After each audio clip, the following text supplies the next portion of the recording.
Hi, it's JDS, and this is a grand final Sport Talks video for the AFL. The game was between Collingwood and Eagles, which you'd already know anyway. Obviously, from the thumbnail, Eagles won. I'm an Eagles supporter. My house was electric on the end of after the game. We all thought we would lost within the first 15 minutes of the game. My entire house, basically the entire street, thought we'd lost. There was like 6-7 parties on my entire street. There's only like 20 houses in the street, probably not less, like 15. But before I get into the game, I'd like to talk about Nat 5. Prior to the game, on whatever the Channel 7 broadcast was called for the AFL in the morning, Nat 5, as a kid, was a West Coast supporter. He now plays for Fremantle, as you'd know. He went on live TV and said we should probably be going for the Eagles because it's West Australia. But come on, Collingwood. He can fuck off. He was an Eagles supporter as a kid. What sort of supporter doesn't support his childhood team in the grand final? I don't care who they're versing. Unless they're versing your team, you should be wanting them to win. I hope he was deep down, but he can fuck off if he wasn't. And if he was, he shouldn't be saying that on live TV anyway, just for the spotlight. Anyway, let's get into the game. As you'd probably know, because there've been many videos like this previously, because I've taken a few days to wait before I did this video. So, Eagles started poorly, like poorly, 5-0 goals, 5 goals nil. And then Collingwood seemed to let up a little bit towards the last few minutes of that last quarter. And Eagles got one lucky goal through Rioli, and then another one. I don't remember who the other goal was from. But that lucky goal seemed to get us going, give us some confidence, and I think that helped us in the win. But as you can see, my eye is kind of stopped. I don't know why. I don't know if you can see it, but it's completely stopped. Anyway, what was I talking about? Oh yeah, the game. In the second quarter, I felt it was more even, a lot more even, and the team seemed like we were more on the higher scoring side. Just I think that if we weren't, we were unlucky to not be. But I felt in that quarter we more contained the damage and started trying to get into the flow of how we play. I thought we did that well, and we handled with the pressure we were given on the scoreboard and by Collingwood. They didn't let up, they kept pushing in that second quarter, and I still thought we were gone because they still seemed to be too far ahead, and it was too even for us to catch up at that point, in my opinion. And then in the third quarter, I felt things swayed our way a little bit more. We got up to the evenish. Well, by the end of the third quarter, it was 55-55, so it was only the second time in history it was even end of the third quarter. And, so, in the fourth, it didn't look good at the start.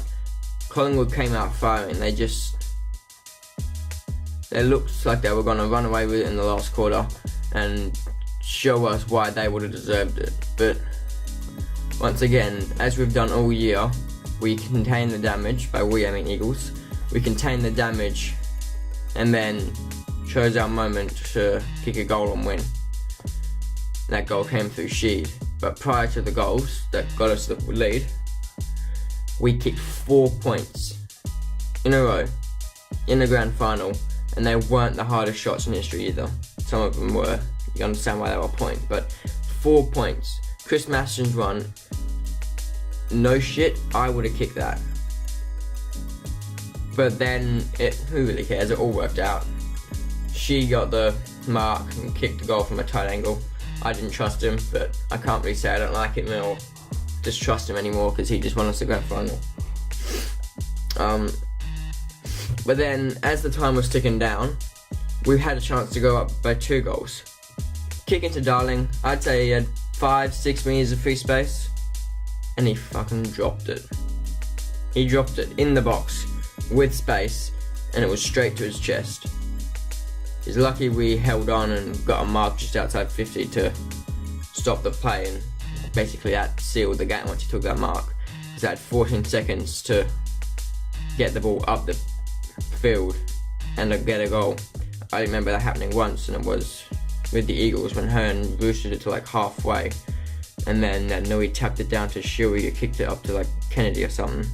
The only time I ever remember something like that ever happening. That was like 10 seconds or 12 seconds or something. But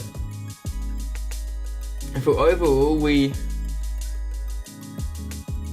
both teams deserve to win. We deserve to win because, well, one, we won, and two, the way we held them out for the whole game and just weathered the storm, and then chose the moment to, well, not really chose the moment, but ended up, like, we picked up at the right moment. Don't know if it was intentional or not, but we picked up at the right moment and then got ahead and got the win.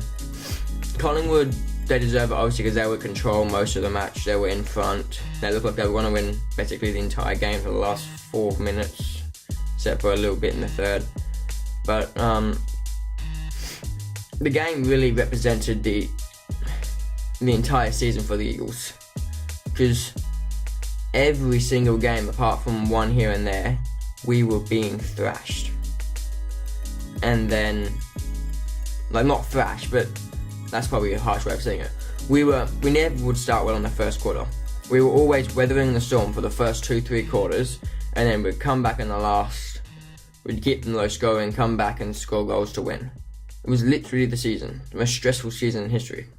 Because we didn't like having easy wins. We loved making it hard. Even if we did start well, we would fall off towards the end of the second quarter. And then, anyway, you get the point. So,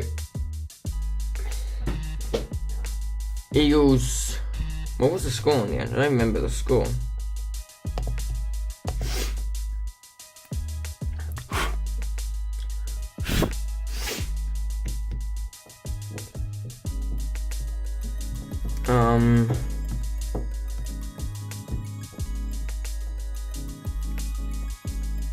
I'll just skip to this, but I found the score for you.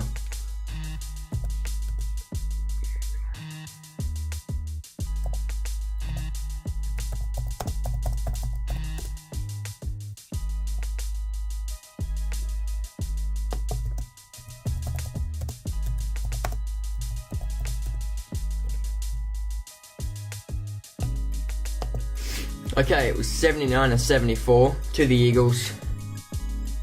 Both teams really deserved to win, but we came out on top. I reckon we're the better team. Gonna get some complaining about that, me saying that, but I don't care. I guess I could recap if I said dickhead.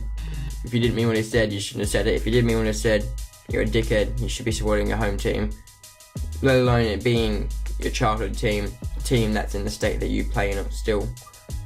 But, being JDS, thanks, bye. Okay, I came down here to upload my video for this, and I realised I never talked about all the great marks and the man of the match, who, as a Norm Smith medal, I have to agree with him, was Luke Shuey. He deserves it, and he got it. But there were so many great marks in the game. I mean, Mason Cox took a nice grab, McGovern took a nice grab, Ryan, like 10 seconds later, took a nice grab. I think it was maybe from McGovern's kick, or maybe the kick after. That actually led to the Sheed goal, which won us the game, I'm pretty sure. There were a few others I can't think of at the moment, but I just wanted to address all the players who played well. There wasn't really many players who played poorly. I mean, Darling was pretty poor in the first half, but he picked up in the second, which sort of made up for it, apart from that bloody drop in the last minute or two. My eye's really getting bad. Anyway, yeah, that's it really. Most of the Collingwood team were decent. Most of the Eagles team were decent. There were a few players who were, I mean, Rioli wasn't impressive, but he wasn't disappointing. Same with Ryan. It wasn't impressive, wasn't disappointing. Took a nice mark, as I said. Rioli got us going with the first goal. There seem to be just players out there. Normally they're better than that. That's what I really have left to say. It's been JDS. Thanks and bye for all this time.